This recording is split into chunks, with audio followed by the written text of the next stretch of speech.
안녕하세요, 세력입니다. 2020년 12월 22일 비트코인 및 알트코인 방송을 시작하겠습니다. 우선 화질 개선 요청이 많이 들어와서 제가 좀 다시 수정을 해봤는데 잘 되는지 한 번만 확인 좀 부탁드리고요. 말끔해졌기를 좀 바랍니다. 오늘도 역시 기사를 몇 개 보고 재밌는 기사들도 있고 또 이제 뭐 MMT 이론, 화폐 가치 하락, 뭐 노동 가치 하락 이런 얘기들도 좀 간단하게 하고 차트 보도록 하겠습니다. 우선 첫 번째로 볼 기사는요. 해피힐리고 이거 말고 마이크로 스트래티지라는 기업에서 29,000 BTC를 추가 매수를 했다라고 나와 있어요. 이제 현재 7만 개를 이제 보유하고 있는데 그 29,000개를 더 추가로 매수를 했대요. 이 마이크로 스트래티지가 나스닥 상장 기업인데 이 비트코인을 투자한다라고 했을 때 되게 이슈가 됐었죠. 근데 재밌게도 비트코인을 투자한 날에 그 다음날 상한가를 찍었고 두 번째 투자를 결정했을 때 또 상한가를 찍었습니다. 거기에다가 또 한 번 더 이제 추가 매수를 한 상황이라는 거죠. 그래서 지금 총 평균 단가가 16,000달러 정도라고 하니까 지금 비트코인 가격이 2만 얼마였죠? 2만 현재 3,000달러니까 굉장히 큰 이익을 얻었습니다.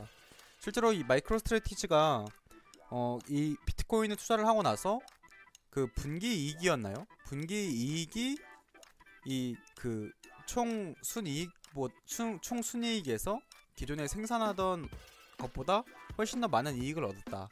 그런 얘기가 있었습니다.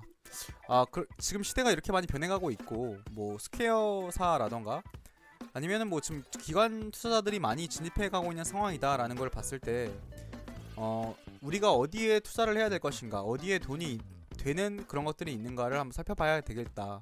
그렇게 좀 말씀을 드리고 지금 외국에 있는 나스닥 기업뿐만 아니라 뭐 지금 국민은행에서도 뭐 암호화폐 커스터디 내놓는다라고 지금 이 암호자산 스탁 서비스를 내놓겠다는 얘기가 뭐 사실 재작년부터 계속 있었어요. 그리고 지금 이제 삼성전자에서도 삼성 블록체인 원래 생태계 확장을 나누는 확장에 나섰대요. 실제로 지금 갤럭시 10을 보면은 암호자산 지갑이 있거든요. 뭐 아시는 분이 계실지 모르겠는데 사실 당시에 아는 분들 사이에서는 이미 이슈가 한번 됐었어요. 이슈가 됐었고 이미 삼성에서도 이 암호자산 지갑을 계속 만들고 있고 나름대로 이제 이들을 나름대로 계속해서 생태계를 확장해 나가고 있었어요. 그치만 이제야 또 이제 막 나온 것처럼 꼭 이슈가 되는데 사실은 계속 해오던 거다라는 거고 여기 뭐 잘 나와 있네요. 삼성전자는 지난해 2월 갤럭시 S10의 개인키를 스마트폰에 안전하고 편리하게 보관할 수 있는 삼성 블록체인 키스토어와 월렛을 처음 탑재하는 뭐 이런 얘기를 했다. 지금은 우리가 이제 개인 키라던가 뭔가 복구 키 이런 거 뭐 하나하나가 되게 복잡하고 되게 어렵잖아요. 되게 어려운데 우리가 처음 인터넷이 나왔을 때 아니면 컴퓨터가 나왔을 때 굉장히 어렵게 이용하던 그 시절을 떠올려 봤을 때 이 암호자산 생태계 역시도 결국 역사가 지나온 것처럼 이 암호자산도 정말 일상적으로 우리가 정말 남녀노소 정말 나이가 많으신 분들이나 적은 분들이나 다 이용할 수 있게끔 그렇게 대중화가 될 것이고 그렇게 되려면 아주 편리하게 버튼 하나로 될 수 있을 정도로 간단해질 것이다. 그런 과도기 사이에 있는 거고 지금 이런 개인키를 스마트폰에 넣어서 보관하는 이런 시도 자체가 그런 과정인 거죠. 보통 우리가 개인키 막 이런 거 보관할 때 어디 막 종이에다가 적어놓고 막 보관해놓고 그러잖아요. 근데 그런 어떤 좀 지금 시대에 어떤 맞지 않은 그런 어떤 환경 이런 것들은 차차 시간이 해결해줄 문제다라는 겁니다. 그렇게 좀 말씀드릴 수 있을 것 같고 이런 어떤 기업들이 비트코인에 관심을 가지고 있는 가운데에서 최근에 미 민주공화당 9천억 달러 경기 부양안 합의를 했다라고 이제 20일날 이런 기사가 나왔어요. 990조 원을 이제 추가 부양책을 했다라는 건데 말 그대로 이제 정부에서 돈을 엄청나게 푼다라는 거거든요. 제가 처음에 실수로 이제 보여드렸던 사진을 보시면 이런 걸 보고 헬리콥터 머니라 그래요. 계속해서 돈을 막 이렇게 헬리콥터처럼 마구마구 뿌려대다 보니까 이게 무슨 말이냐면은 여기 나와 있네. 가계에 현금을 지급하거나 정부 지출의 재원을 시민에게 조달해서 시중에 공급할 수 있는 통화량이 더욱 많다. 뭐 이런 건데 돈을 무슨 헬리콥터에서 그냥 돈을 뿌려대듯이 계속해서 뿌려댄다라고 해서 헬리콥터 원이라 그러거든요. 돈을 많이 뿌려대면 시중에 돈이 많아질 것이고 많아진 돈의 가치는 어떻게 될까요? 예, 굉장히 그 돈의 가치는 떨어지겠죠. 그 떨어진 가치 때문에 부동산이라던가 주식 그리고 우리가 투자하고 있는 암호자산 같은 경우에는 더욱 가치가 증가할 수밖에 없는데 우리가 투자하고 있는 이 암호자산 같은 경우에는 사실 인플레이션율로 따져봤을 때 올라가는 그런 수준이 아니라 이 산업 자체가 많은 기업들이 새로 관심 가지기 시작하면서 폭발적으로 성장하는 10배, 100배까지도 성장하는 그런 시장인데 이런 헬리콥터 머니 덕분에 우리가 가지고 있는 원화의 가치, 종이돈의 가치가 거의 0으로 수렴해가고 있기 때문에 결국에는 이게 시대 방향성이고 결국에 현재 금융 시스템에 어떤 문제가 생길 수밖에 없다라고 저는 생각을 하고 있어요. 지금 보시면 저는 사실 이게 먼 옛날부터의 어떤 방향성 중에 하나였다라고 사실 생각을 하고 있습니다. 그게 무슨 말이냐면은 자 보시면은 이거를 한번 보여드리고 싶어요. 제가 예전에도 한번 말씀드린 적이 있는데 정부 지출 필요하면 돈 찍어라. 현대화폐 이론이라는 게 MMT 이론이라는 건데요. 이 MMT 이론이라는 얘기가 뭐냐면은 일단 19년 3월 12일 날 나왔었거든요. 이 현대화폐 이론을 좀 쉽게 얘기하면 핵심은 이거예요. 완전 고용을 위해 돈을 무한대로 찍어라. 예, MMT 이론에서는 돈을 무한대로 정부가 찍어도 문제 없다 뭐 이런 거거든요. 근데 실제로 이때는 MMT 이론에 대해서 엄청 그 반대가 우위였어요. MMT 비판론이 우위였고 이때가 19년 3월이거든요. 그리고 실제로 이때 당시에 트럼프 대통령이 MMT 이론을 강력하게 밀어붙였었어요. 19년 4월 8일 2020년 대선 앞두고 현대 통화 이론 논쟁 주목하고 있다.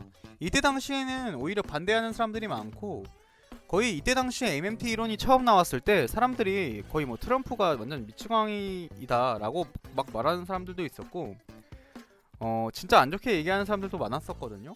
근데 결국에는 이제 MMT 이론이 지금 이미 실시가 되고 있는 상황이고 여기 보시면 MMT 이론의 부작용에 대해서 이제 뭐 부작용이 아니라 뭐 가능하다는 주장인 것 같은데 자국 통화를 가진 정부가 채무에 대한 변제 의사가 있고 인플레이션을 억제할 수 있는 한 채무가 늘어나도 채무 불이행이 일어나지 않는다는 주장이다. 정부는 가게나 기업과 달리 화폐를 추가로 찍어낼 수 있기 때문이다. 근데 이게 좀 말이 안 되는 게 정부가 채무에 대한 변제 의사가 있는지를 잘 모르겠어요. 지금 그 사이트 중에 미국의 그 대출 상태 미국의 어떤 부채 규모가 늘어나는 사이트 그러니까 뭐 이게 무슨 말이죠? 그러니까 미국의 그 부채가 현재 얼마인지 실시간으로 나와 있는 사이트가 있는데 그 사이트를 보면 정말 이 시간에도 미국의 부채는 정말 사상 최고치를 초월할 정도로 계속해서 올라가고 있거든요. 그게 작년이랑 재작년이랑 비교했을 때 올해 그 늘어난 정도가 정말 그 상상을 초월할 정도입니다. 과연 지금 여기서 말하는 것처럼 정부가 채무에 대한 변제 의사가 있는 게 맞냐라는 거예요. 그리고 인플레이션을 과연 억제를 할 수 있느냐는 거죠. 화폐 가치가 진짜 이렇게 바닥으로 떨어지고 우리나라만 봐도 지금 부동산 가격이라던가 뭐 기타 주식시장도 그렇고 정말 미친듯이 다 자산의 가치가 올라가고 있는데 이게 과연 인플레이션 억제가 가능할 것인가 라는 거고 여기에서의 전제는 정부가 채무에 대한 변제 의사가 있느냐인데 과연 미국 정부가 지금 변제 의사가 있는지 없는지는 알 수는 없지만 오히려 그 돈의 가치, 원화 가치를 떨어뜨린다라는 건 결국에 현재 가지고 있는 빚의 가치도 떨어뜨린다라는 얘기랑 비슷하거든요. 이게 무슨 말이냐면은 내가 만약에 10만원의 빚을 갚아야 되는데 이 10만원의 가치가 굉장히 저하가 됐어요. 그러면 그만큼 빚 자체는 늘어났어도 갚아야 될 부담은 적어지는 거죠. 예. 뭐 그런 식으로 이제 될 수도 있지 않을까라는 거고, 기존의 역사를 살펴봤을 때 이런 비슷한 사례가 과거에도 한번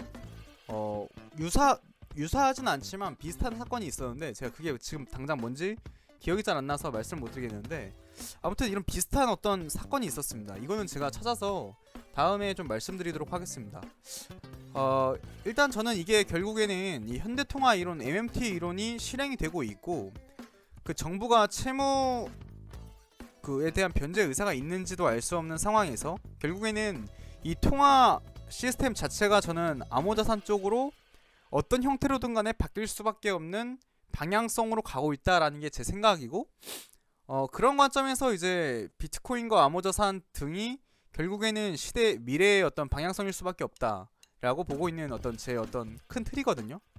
그렇게 좀 이해해 주시면 좋을 것 같고, 현재 시황을 좀 말씀드리겠습니다. 제가 시황을 원래 매일 말씀드리다가 요즘에는 이제 좀 매일 말씀을 못 드렸잖아요. 지금 제가 바라보는 시황은 시나리오가 이렇게 진행될 거라고 보고 있습니다.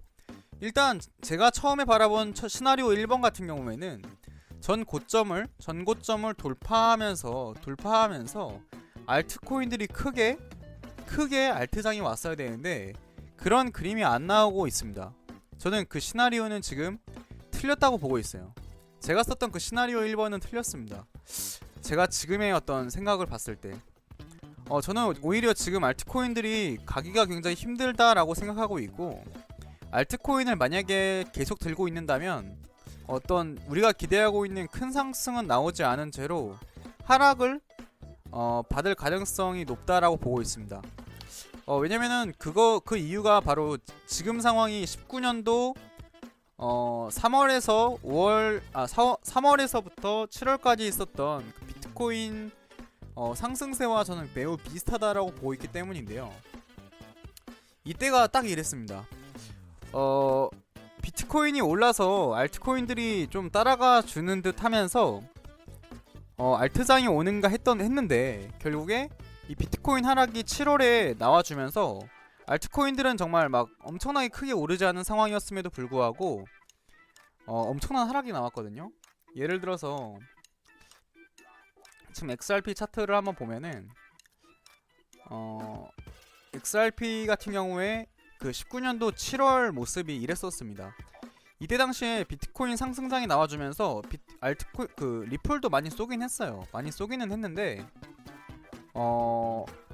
비트코인 같은 경우엔 4배가 올랐는데 이 리플코인 같은 경우에는 이때 당시에 저점에서부터 고점을 그어봐도 한 70%밖에 안 올랐거든요. 그러니까 물론 처음부터 투자하신 분들은 이 리플코인으로도 수익을 많이 받겠지만, 비트코인이 4배 오른 거에 비해서 이제 리플코인도 한 3, 4배 못해도 한 10배도 갈 수 있지 않을까라는 기대감을 많이들 가지고 계셨는데 그렇게 안 됐다라는 거죠. 근데 지금이 저는 딱 지금 이때 상황이랑 상당히 비슷하게 그 흘러갈 가능성으로 보고 있습니다. 예. 어떻게 보면 제가 방송에서 처음 주장하는 시나리오인데 지금 비트코인 같은 경우에 19년도 그 4월에서부터 7월까지의 그림이라고 보고 있고, 지금 이때 당시에 4배 올랐던 것처럼 저는 이번에도 저는 이제 이와 같은 상승이 여기서부터 시작됐다라고 보고 있거든요. 자, 이때 당시에 그 방송을 보시면 지금부터가 비트코인 1파 상승이다라는 말씀을 드렸었어요.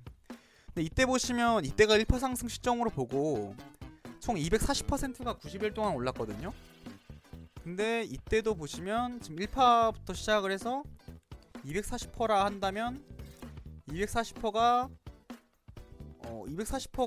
제가 저 위에 그렸던 분홍색 라인의 중간 지점까지도 올라갈 거다라는 거죠. 이렇게 될 가능성을 염두에 두고 있고, 지금까지 상승이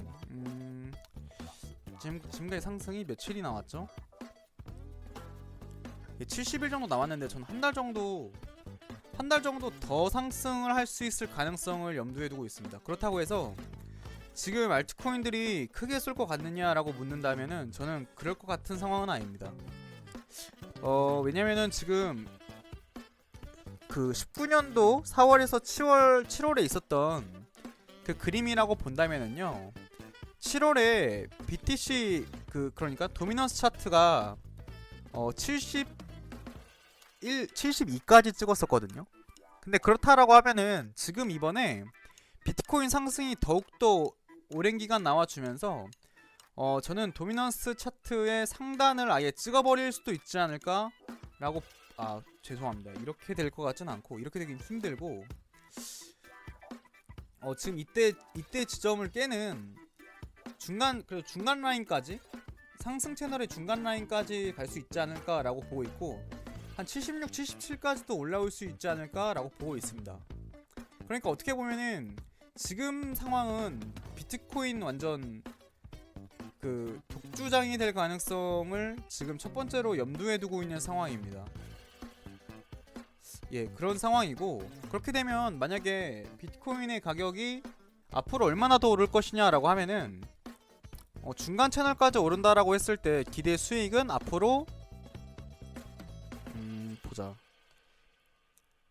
앞으로도 30-40% 올라갈 수 있다라고 저는 보고 있습니다. 그러니까 거의 이제 뭐 3만에서 3만 뭐 2-3천 달러까지도 저는 충분히 이제 갈 수 있는 상황이 아닌가.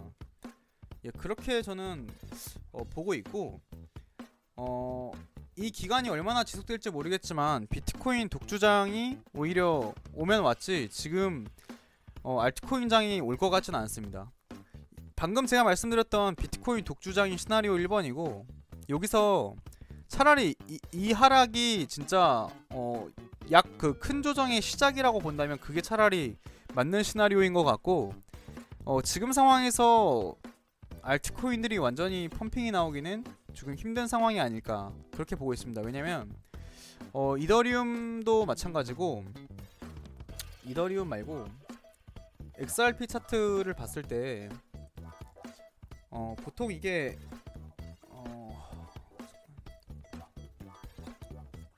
이런 패턴이 상승하기 큰 하락이 나오기 직전의 패턴이랑 저는 상당히 비슷하다고 보고 있거든요.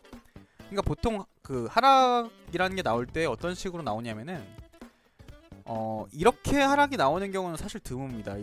이때 18년도 1월처럼 이렇게 하락하기 시작한 다음에 계속 이렇게 내려가는 거는 좀 쉽지 않고 이때도 잘 보면은 계속 내려온 것 같지만 내려간 다음에 반등했다가 내려간 다음 반등했다가 내려간 다음 반등했다가 내려가거든요. 그러니까 이게 계단식 하락이라고 하는데 이때도 내려가는 타다가 올라가고 내려가는 타다가 올라가고 저는 지금 상황이 내려갔다가 올라가고 내려갔다가 올라가고 내려가는 지금이 계단식 하락으로 전 보이거든요. 그러니까 지금 알트코인 그러니까 리플 같은 경우에도 지금 저점을 깨는 하락은 전 나올 거라고 보고 있진 않아요. 저점은 올려주면서 가긴 가는데 기존에 리플 같은 경우에도 많이 안 올라왔다라고 말씀하시긴 하지만 기존의 저점 대비해서 그래도 3배가 넘게 올랐었거든요. 이런 상황에서 조정이 저는 깊숙하게 한 번 더 나올 거라고 보고 있는 입장이고 뭐 BSV도 마찬가지 이더리움은 상대적으로 이제 이미 암호자산 시장 내에서 안전자산으로 분류되고 있기 때문에 비트코인이 많이 안 빠지는 것처럼 이더리움도 많이 빠질 거라고 보고 있지는 않습니다. 그치만 이제 다른 알트코인들 흐름이 완전히 상승 추세가 꺾인 알트코인들이 많이 보이기 때문에 대체적으로 지금은 계단식 하락 구간이 아닌가라고 보고 있습니다.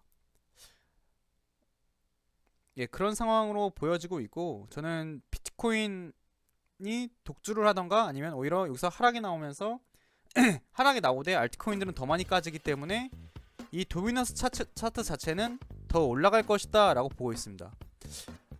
오늘 방송은 조금 이제 내용이 이제 상승을 기다리시는 분들께 조금 실망스러운 그런 방송 내용이 될 수도 있을 것 같은데요.